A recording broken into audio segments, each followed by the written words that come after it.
Hi, my name's Bob Linde. I'm an herbalist and an herb grower.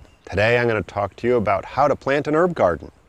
So, although it's obviously important that we go ahead and get some great herbal plants from our local garden supply store, ultimately the single most important part of planting your herb garden, or any garden for that matter, is your soil preparation and the location that you choose for your garden. When we're talking about herbs, the most important thing is that we get plenty of sunlight. So majority of our culinary herbs like full sun, even in the most harsh conditions. Ultimately, we want to make sure that we really prep the soil, that we get good compost, good humus in there, but we have to ensure that it's well drained. We don't want a lot of standing water around for a majority of our culinary herbs, and for that matter, many of our medicinal herbs. So we want to make sure we get that good compost in there, mix it in with the soil that's already existing, and we can go ahead and start getting our pots ready to transplant into our garden. We can go ahead and dig some holes into the garden, select those full sun locations, and get those wonderful culinary herbs like basil and oregano, thyme, and even rosemary. All do great in full sun and well-drained soil.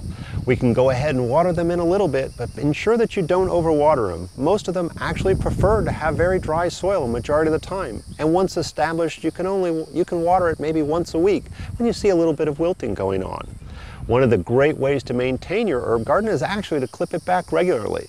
If you let it go too long without clipping, it'll oftentimes go into flower or seed and get a little too leggy, and we actually don't get the best flavors. It's those young tender leaves of all of those great culinary herbs that have the best flavor and to add into our pastas, soup, stews, and to flavor all the wonderful foods we have.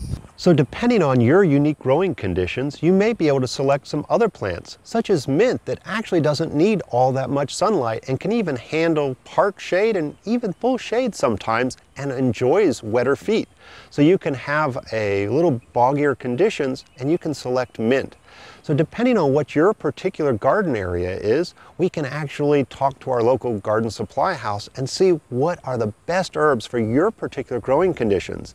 So if you have full sun and want to grow those great Mediterranean herbs, or you have more shade in your particular yard and we want to grow some of the mints or some of the other shade-loving plants, we can go ahead and have great success growing our herbs.